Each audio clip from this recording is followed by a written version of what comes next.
My name is Jenny Kim. I am 32 years old, Korean, and I had never been fired before, let alone by group chat. I had been with the firm for nearly 8 years, climbing with quiet consistency through late nights, 12-hour spreadsheets, and client decks rewritten on red eyes. I was never the loudest voice in the room, but I was the one they always trusted to fix things when they went sideways. That morning, I woke up like any other, hair still damp from a rushed shower, coffee in hand, scrolling through Slack notifications before my second sip. Then I saw it. A single message in the general channel, sent by Trent Wallace, my managing director. Please note that Jenny Kim is no longer with the firm. For all inquiries related to M&A operations, please contact Justin or Claire going forward. That was it. No call, no email, no explanation. Just a dry public announcement dropped into a group thread at 7:58 a.m., as if I had packed my own box and walked out on principle. For a second, I thought it had to be a mistake. I checked my inbox. Locked. Calendar access, gone. Company laptop, disconnected. In less than a minute, I had gone from senior financial strategist on the firm's largest deal to a ghost. I stared at the message, rereading it, like some hidden meaning might appear. Something that would make this make sense.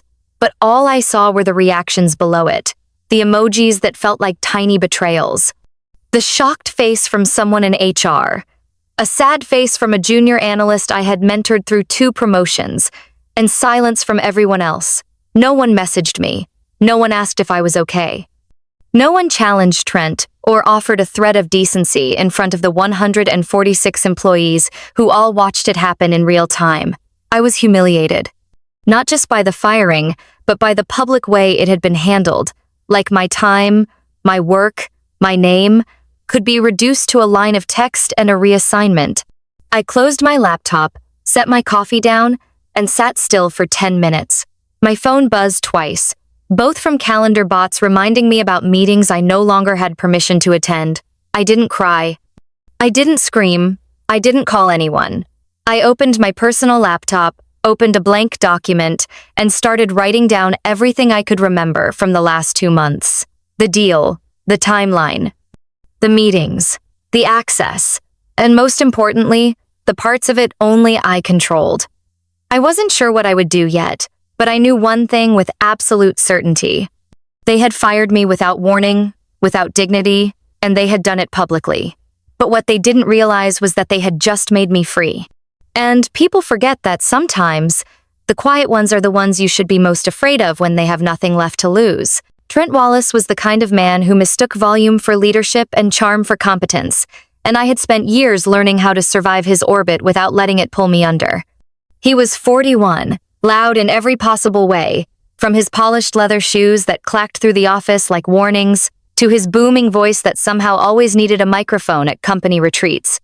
He liked to remind people that he had a Wharton MBA and played squash with venture capitalists on weekends, as if proximity to power made him powerful.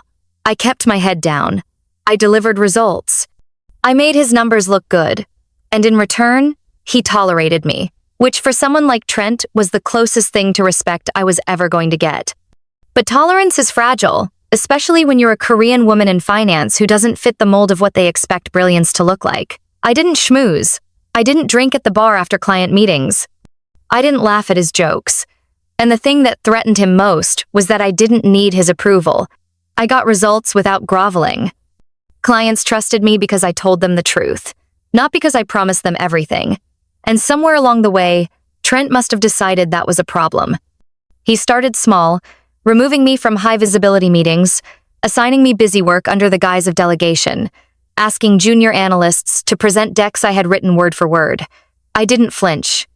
I kept delivering.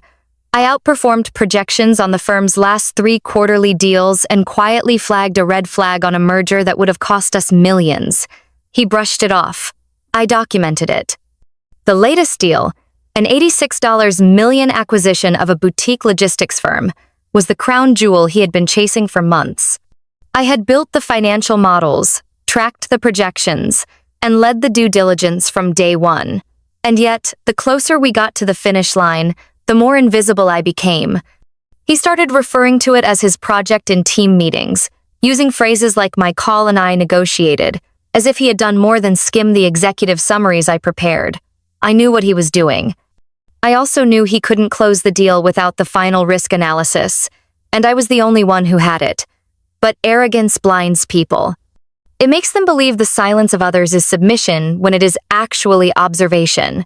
Trent had wanted me out long before that Slack message. He was just waiting for the right moment to cut me loose and take the credit before the ink dried. What he failed to realize is that cutting me out too early meant he lost the one person who knew where every buried flaw in that deal lived. And the moment he sent that message, he handed me the match and turned his own paper empire into kindling. What Trent didn't understand, and probably never would, is that competence leaves a trail. Not just in results, but in the architecture of every moving part behind them.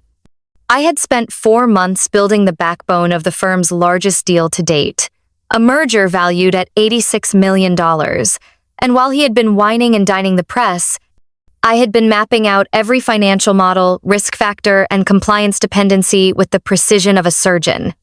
The kind of work that doesn't look glamorous in pitch decks but determines whether or not the signatures mean anything when the ink dries. He thought I was just another cog, a replaceable hand that polished his image and kept things moving in the background. But what he never bothered to ask, or maybe never even thought to notice, was that the documentation, the flagged risks, the version-controlled projections, and the final red-lined checklist were all stored in a secure drive under my access. Not shared, not duplicated, not backed up in the firm's public server like the others assumed. I hadn't transferred ownership because the deal wasn't closed yet, and in this business, you never hand over the keys to a house until you're certain it won't be burned to the ground. Every project I led had a contingency system, not because I expected sabotage, but because I knew better than to rely on people like Trent to protect what mattered when pressure mounted. I had seen too many women, too many people of color, too many quiet professionals do the work only to watch someone else collect the reward. So I built my own parachutes. Always. The folder was labeled Project Emma Ryan. Inside it, I had stored every risk memo, flagged transaction, early-stage audit report, and the predictive breakdown models based on multiple acquisition scenarios. And while the firm had some of that on record, they didn't have the full picture. They didn't have the sequence.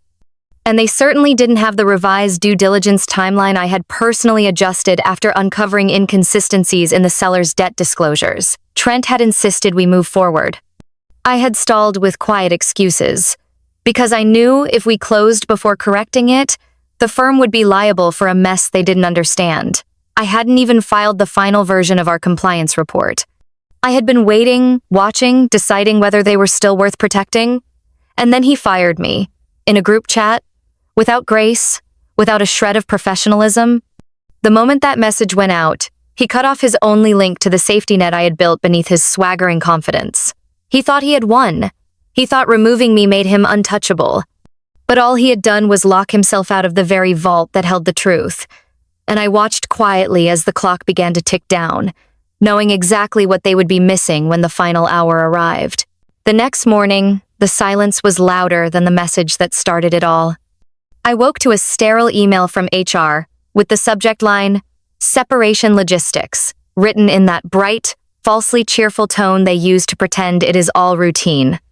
They thanked me for my contributions, attached a severance package for review, and noted the return address for my equipment. There was no mention of why.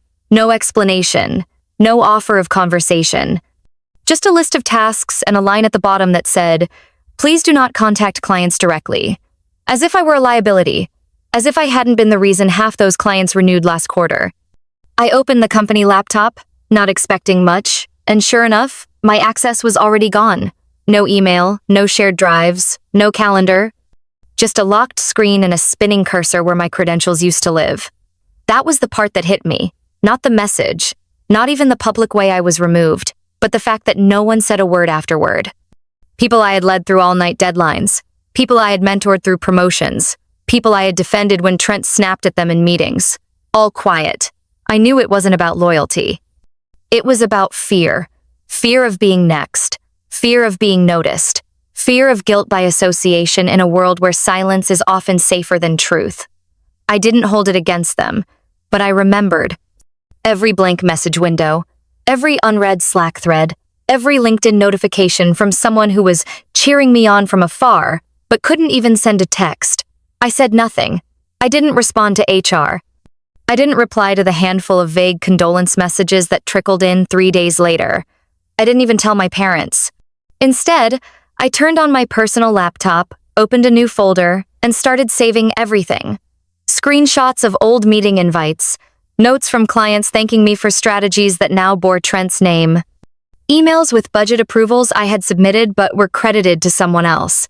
I collected it all with calm hands and a clear mind, not to make a scene, not to prove a point, but because I knew the kind of people I had worked for. And people like that rewrite history if you do not keep a copy. I built a timeline, cross-referenced attachments, labeled everything with clean titles like Forecast Final Draft 5.2 and Risk Memo Pending Sign-Off. And I saved a copy of the group chat message, the one where I was erased with a single sentence. I saved it not because it hurt, but because I wanted to remember the exact moment they thought I would stay quiet. I didn't raise my voice. I didn't reply. But deep inside, something solidified. They had written me out of the story, but they forgot I had kept the receipts. And I was not done.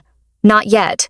There was a folder on my external drive that I hadn't touched since January, tucked beneath layers of other folders with harmless names like Q4 Strategy and Mid-Year Forecasts, but the one that mattered was labeled Contingency. It wasn't part of the firm's shared systems, and no one knew it existed because I had created it after the second red flag when ignored on the logistics deal Trent was so desperate to close. I had spent enough years in corporate rooms to understand how decisions were made when ego entered the equation. You could wave facts in front of people like Trent, show them trends, quote compliance protocols, and still watch them dismiss you with a smirk if the truth didn't serve the story they were selling. So I stopped arguing, and I started documenting every inconsistency, every audit discrepancy, every vendor contract that didn't align with the financial disclosures. I saved emails from the acquisition target's CFO that were full of vague reassurances but lacked anything concrete. I compiled screenshots of Slack conversations where I asked for clarification and was told to just push forward. And I kept all of it under encryption, not because I planned to use it, but because I understood how quickly silence could be weaponized against someone like me if things went south. After Trent fired me, I opened that folder for the first time in months and stared at the collection of files that suddenly felt heavier than any number I had ever calculated. Inside was one memo that mattered more than the rest, a report I had written in December outlining a shell company buried inside the acquisition target's holdings, one that was under regulatory scrutiny for inflating logistics contracts to artificially boost quarterly earnings. It wasn't confirmed yet, but the risk was real enough to delay everything. I had submitted it to Trent. I had spoken about it on a call with the finance team, and I had been told, gently and with condescension, that I was overcomplicating things. "We need to close this before the next board cycle," he had said, "and we can circle back to the red tape later." I remember the exact tone of his voice, breezy and confident, the way people sound when they have already decided the facts don't matter. But the facts were sitting right in front of me now, lined up neatly in subfolders and file names with timestamps no one could deny. The truth was not a theory. It was a file path, and it was mine. I didn't feel angry when I looked through it. I didn't feel vindicated. I felt calm. Because I knew that the very thing they had erased me for, the thing they had tried to bury under power plays and performance, was the only thing standing between them and a disaster they didn't even see coming. I didn't need revenge. I just needed to decide when to speak. And with everything I had in that folder, I knew exactly how loud my silence could become. Word travels faster in silence than it ever does in meetings, and mine was the kind of silence people noticed. At first, it was just one or two former colleagues liking an old LinkedIn post of mine, the sort of polite digital wave people send when they are testing the water before reaching out. Then came the quiet messages, not public comments, but DMs and emails from personal accounts. They all started the same way, with apologies for not saying anything sooner, and ended with some variation of "I just wanted you to know I respected you." I read every single one and responded to almost none. Not out of bitterness, but because I didn't trust who was watching, and I wasn't ready yet. But I saved them all, screenshotted them, archived the attachments, and noted who was suddenly willing to speak. Some of them were genuinely shocked, but others admitted they had seen the writing on the wall, that the way Trent treated me in meetings had always felt like a slow erasure, that I had always been the one doing the math, while he played the personality. Then came Mina. She had only been with the company a year, and I had mentored her casually, offering feedback on her reports, encouraging her not to let her voice shrink in rooms full of noise. Her message was different. She didn't just say sorry. She attached proof. A PDF of Trent's investor deck, the one he had presented last week, the one that had apparently sealed his reputation as a visionary dealmaker. In it were slides I had written, charts I had compiled, models I had stress-tested at midnight, all now repackaged under his name with no footnotes, no attribution, not even the courtesy of pretending it was collaborative. It wasn't just theft. It was a full-scale burial. My work had become the scaffolding for his ambition, and no one in that boardroom had any idea whose fingerprints were on the foundation. Mina's memo included internal notes too, her own comments about how the files had been renamed days before the presentation, how he had sent her to edit them after I was locked out, how he had told her not to mention it to anyone, because it was about streamlining the message. I stared at the file for a long time before saving it. I didn't cry. I didn't rage. I just added it to the growing archive labeled leverage, because that is what it had become. Every polite betrayal, every silent witness, every stolen idea was now evidence. Not of their success, but of their fear. Trent had always needed people to see him as the architect, but I was the one who poured the concrete. And now that the foundation was cracking, the only question left was how long I would let the structure stand before pulling the blueprint into the light. The models weren't just numbers on a spreadsheet. They were a map of landmines that only I knew how to read. When I created the original projections, I flagged a discrepancy in the cash flow stream of a smaller subsidiary, a shell company the target firm had acquired quietly 6 months prior. On paper, it looked like an asset. In reality, it was a liability wrapped in a tax shelter that was now under quiet investigation in 2 jurisdictions. It wasn't public yet, but it would be. And when it was, anyone who had signed off on that merger without noting the exposure would be holding the bag. I had flagged it twice in internal drafts, once in a comment, and once as a highlighted cell with a hyperlink to the legal memo I sourced. Trent had ignored both. Probably thought it was too small to matter, or that if it ever did become a problem, it would land on someone else's desk, not his. But I had never submitted the final red line. The last clean version in the system was from 2 weeks before my termination, and everything after that was in my possession only, saved to a private folder labeled contingency. The firm assumed I had turned everything in because I had always done so before. But I knew better. I knew the moment Trent started claiming credit for things I built that I needed to stop assuming loyalty was mutual. So I had kept the final document. I had encrypted it. I had run 3 backups. And in that file was the full exposure model, with projected fallout, potential investor impact, and a recommendation to delay the close. It wasn't alarmist. It was just honest. Too honest, apparently, because it pointed to a necessary pause in what Trent had promised would be a flawless acquisition. The acquiring firm hadn't seen it. Our legal team hadn't acknowledged it. But if that merger closed without disclosure, and the investigation became public afterward, both companies would be liable. The acquiring firm would likely sue for misrepresentation. And because Trent had erased me so quickly, no one had thought to verify if he had actually reviewed all final materials. They trusted him to lead. He trusted his arrogance to carry him. And I sat quietly with the only key that could unlock the door they were about to slam shut on themselves. I didn't need to hack anything. I didn't need to leak it. I just needed to wait. Because due diligence wasn't a checkbox. It was a trap for those too proud to ask questions. And I had all the answers tucked into one folder, one version, one final model with my name watermarked faintly in the lower right corner, visible only if you knew where to look. It wasn't revenge. Not yet. It was accountability waiting for a signature. I wrote the email with hands that didn't shake, not because I wasn't angry, but because I had moved past the flame and into the silence that follows it. The subject line was plain, direct, and entirely forgettable to anyone scanning their inbox too quickly. Due diligence clarification, acquisition concerns. No flourish, no headline, just the kind of title that legal counsel knows to open before coffee. I addressed it to Morgan Keene, the external general counsel representing the acquiring firm, a woman I had met once during an early-stage NDA review and who had impressed me by quoting a regulatory clause from memory. I figured she would be thorough, and if she wasn't, the timestamp on the document I attached would do the work for me. I kept the email short, just 3 sentences. 1. Noting that I had previously contributed to the financial modeling and diligence packet related to the acquisition of East Point Holdings. 2. Mentioning that an updated risk report was never formally submitted and contained information relevant to the integrity of the transaction. 3. A courteous line offering no further comment, accompanied by my attached resignation letter, which I had written weeks ago but never sent because I had still believed, back then, that reason would prevail. The resignation letter was clean, professional, dated 5 days before the group chat announcement, and signed with a calmness I hadn't felt until I typed my name. Then I attached the final diligence report.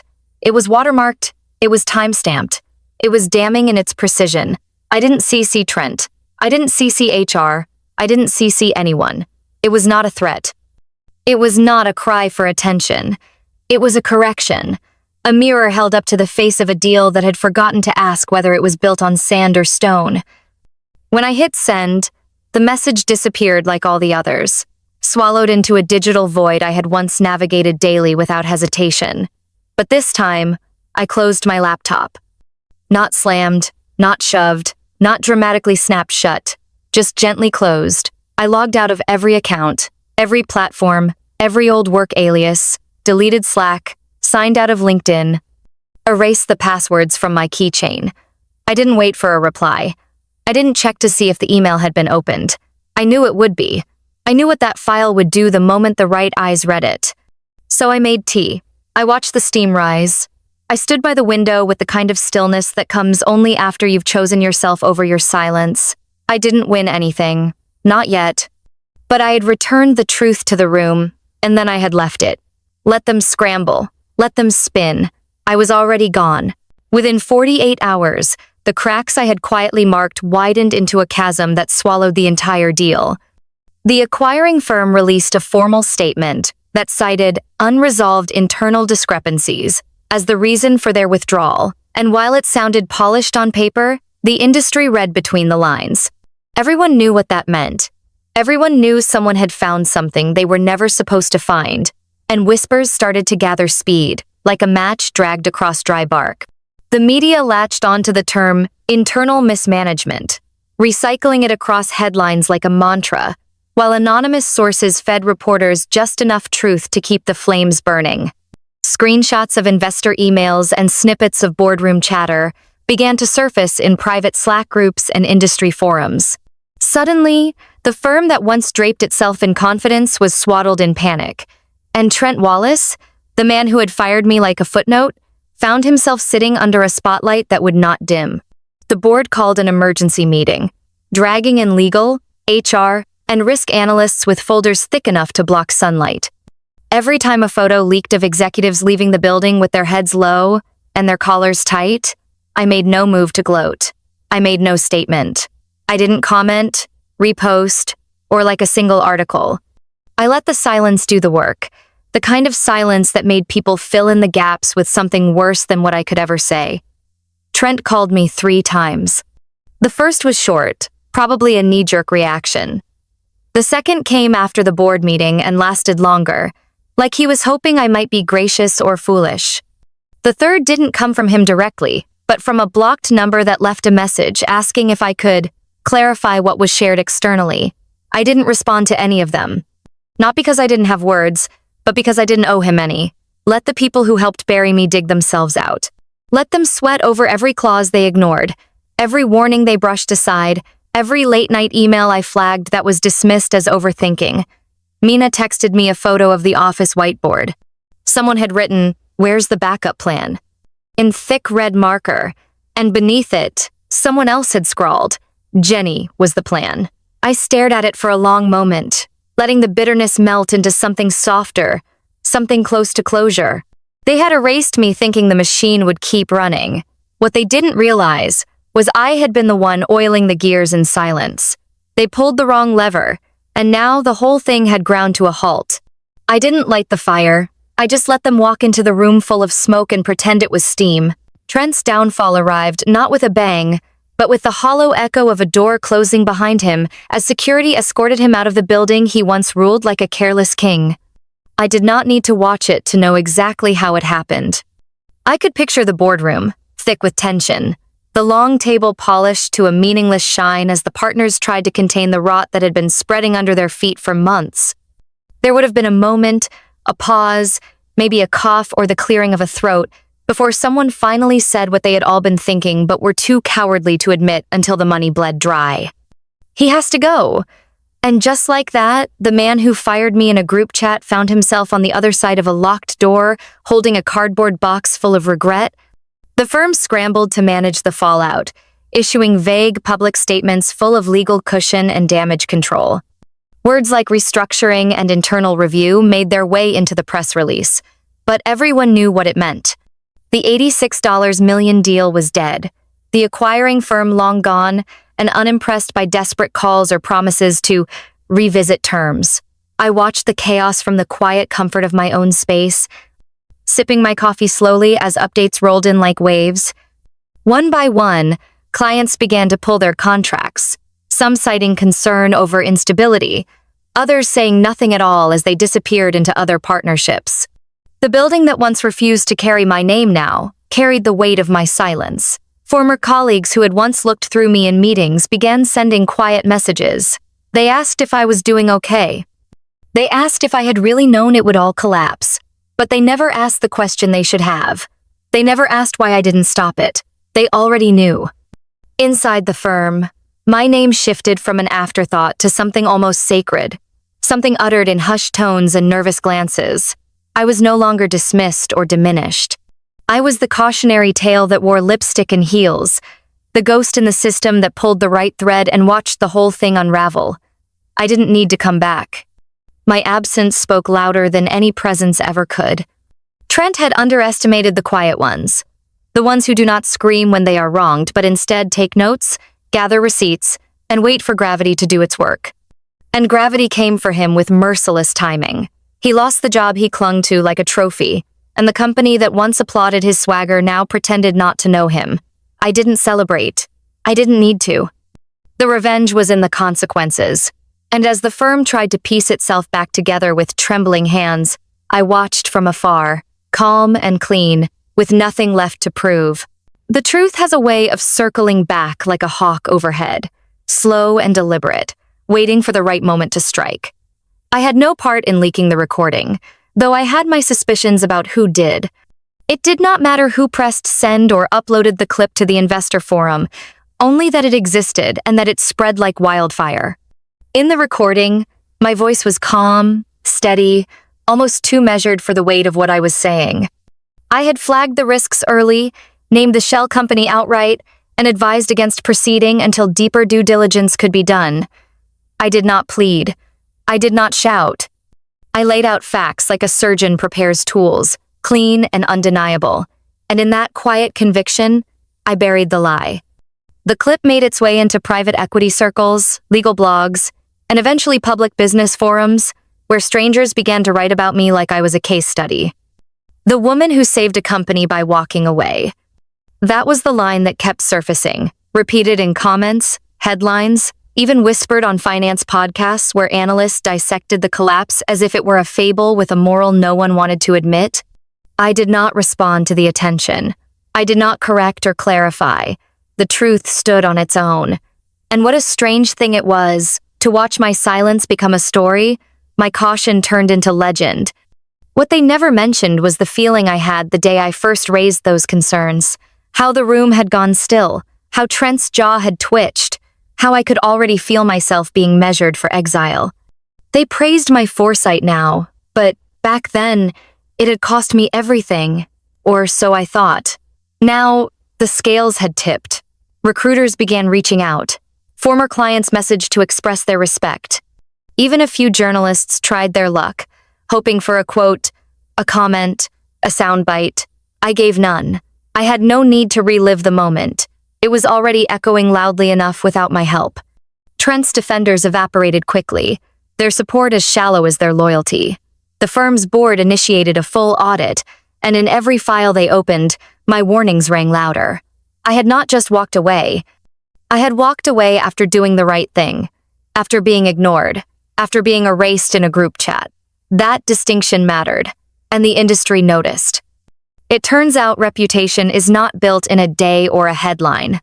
It is built in quiet decisions, in the refusal to lie, in the courage to leave rather than cover for someone else's arrogance.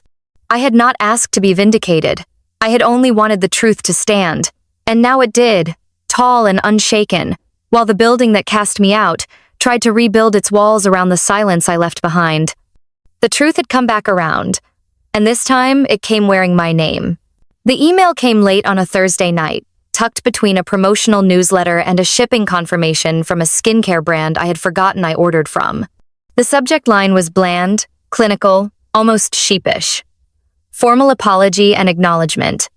It was from the board, not Trent, of course, he was long gone, and not HR either. This came from the actual decision makers, the ones who had watched from the safety of tinted glass walls while my name was dragged through the dirt, then scrubbed from the company systems like a stain on white carpet. I opened it out of curiosity, not hope. It was short, 5 paragraphs of polished regret, carefully worded acknowledgments, and veiled attempts to protect themselves from future liability.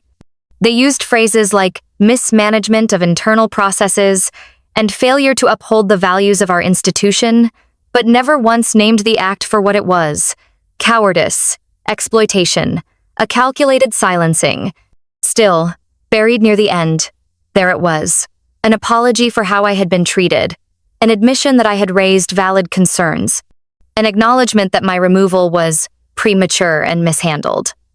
I stared at those words longer than I expected to. Then I closed the email and left it unread. No response. No statement. Just stillness. Because sometimes the absence of a reply is louder than any speech. My silence became its own story. It was screenshotted and speculated about, turned into LinkedIn thought pieces and quiet side conversations at industry dinners. People wondered why I had not responded, why I had not capitalized on the moment, signed a book deal, granted an interview, paraded my vindication through headlines like a trophy. But what they missed was that my refusal to engage was not weakness, it was control. I was not theirs to claim anymore.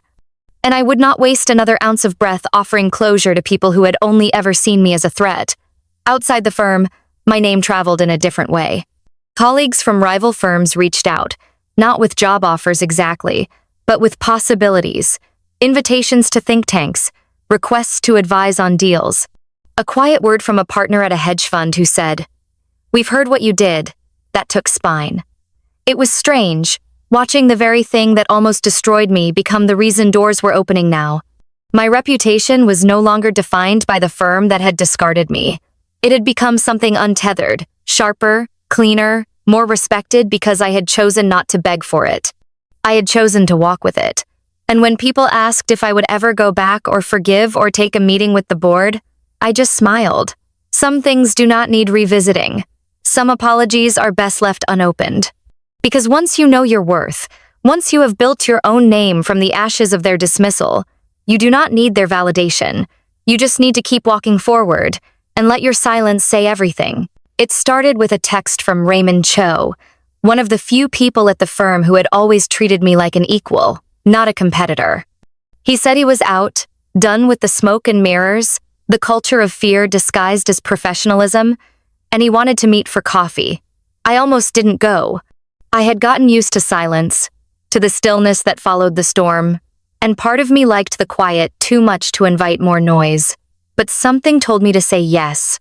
That coffee turned into a conversation that turned into a question. What would it look like if we built something better?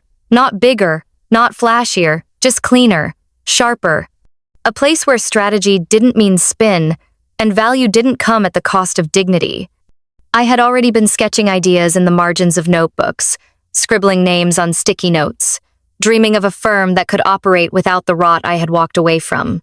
When Raymond asked if I'd do it with him, I told him I already had. I just needed clients.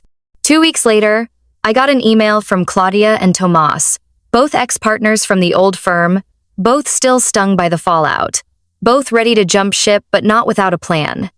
They had been quietly holding together their departments with duct tape and prayer, waiting for someone with vision to step in, someone who had survived the fire without turning to ash, someone they trusted. And somehow, that someone was me. The irony was almost poetic. The same firm that discarded me in a group chat was now sending me their debris, and the people left standing in the rubble were turning to the woman they once let fall. We signed a short-term retainer at first, just enough to get their team stabilized. But I knew what it really was. A test. Could I do what they never could? Could I rebuild something from the broken bones of what they thought was indestructible? The answer was yes. And I did not rebuild it alone. I brought in Mina, the junior associate who had once risked her name to show me the memo. I hired an operations lead who had been laid off during a restructure. I chose people with scars and grit, not polish. And I watched as they rose. Our office was small at first, just a converted loft with concrete floors and bad lighting. But it buzzed with something the old firm never had: integrity, ownership, purpose. Clients noticed. They started calling not because we were the cheapest or the loudest, but because they had heard we told the truth. The work felt different, not because it was easy, but because it mattered. I had built something from the wreckage, and it stood taller than the tower that once tried to bury me. What I created was not revenge. It was redemption, and they could never take that away. They gave me a sleek mic clipped to my blazer and a seat in the middle of the panel, flanked by industry veterans and polished executives who had probably never been fired in a group chat or watched their years of work be deleted like a calendar event that no longer mattered. I had been invited to speak on ethical leadership, a topic that once would have made me roll my eyes. It had become a buzzword, something corporate brochures used to cover a multitude of sins. But I accepted the invitation because I had something to say and, more importantly, because I no longer needed permission to say it. When the moderator turned to me, asking how I defined ethical leadership after what I'd been through, I didn't rehearse or pivot or cloak my words in polite abstractions. I told the truth. I said ethical leadership is not performative. It is protective. It means standing in front of your team when the fire comes, instead of pushing them toward it. It means crediting the work you didn't do and taking the fall for the mistake you did. It means firing someone in person, not in a public chat window while sipping your third espresso. I didn't name names. I didn't have to. The silence that followed my words said more than applause ever could. Some people looked uncomfortable. A few nodded slowly. One woman in the front row had tears in her eyes. I told them about the moment I realized I was no longer waiting to be seen by people who had willfully ignored me, that I had decided to build a table instead of asking for a seat. I talked about accountability, about the weight of holding people's careers in your hands, about how easy it is to confuse confidence with competence and silence with weakness. I spoke of Mina, the junior associate who risked her standing to send me the truth. I spoke of the investors who backed out because I had the spine to speak up. I spoke of how quiet power does not explode. It erodes injustice slowly and steadily until the structure collapses from the inside. When I finished, no one clapped right away. They just looked at me, not as a cautionary tale, but as a mirror. And then the questions began, not about revenge or scandal, but about rebuilding trust, repairing culture, reimagining leadership. I answered everyone, not as a victim, not as someone with an axe to grind, but as someone who had walked through fire without becoming smoke. That day, I did not speak for applause. I spoke because the truth deserved air. And when I left that stage, I knew something had shifted, not just for me, but for every woman in that room who had been made small so someone else could feel tall. I walked out calmly, my voice still echoing behind me, not loud, but unforgettable. My new office has floor-to-ceiling windows that catch the sunrise at just the right angle, spilling gold across the glass table where I begin each day in quiet, deliberate peace. There is no nameplate on the door, no framed accolades crowding the walls, just the soft hum of clarity that comes from building something with intention, not ego. The firm is small, nimble, and already profitable, staffed with people who know what it feels like to be overlooked and underestimated and are now too focused on delivering excellence to ever chase validation again.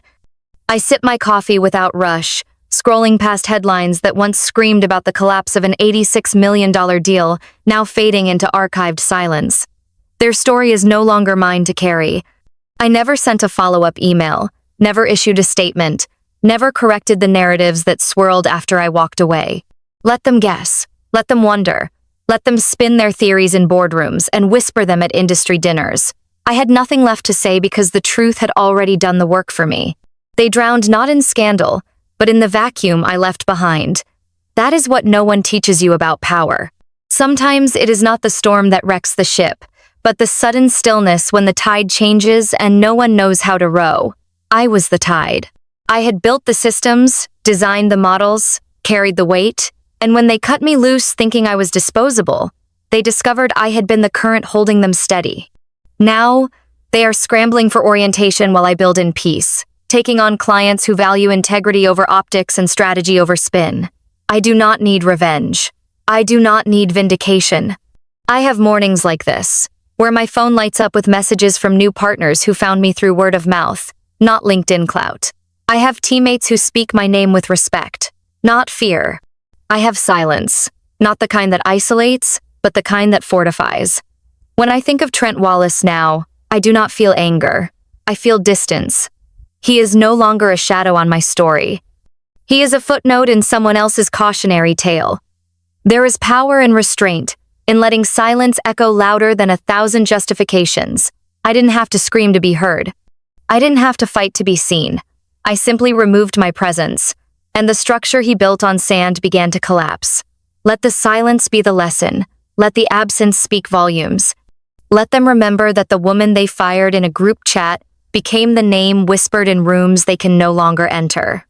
And let them sit with that knowledge, not because I told them to, but because they finally understand that some exits are not quiet. They are seismic,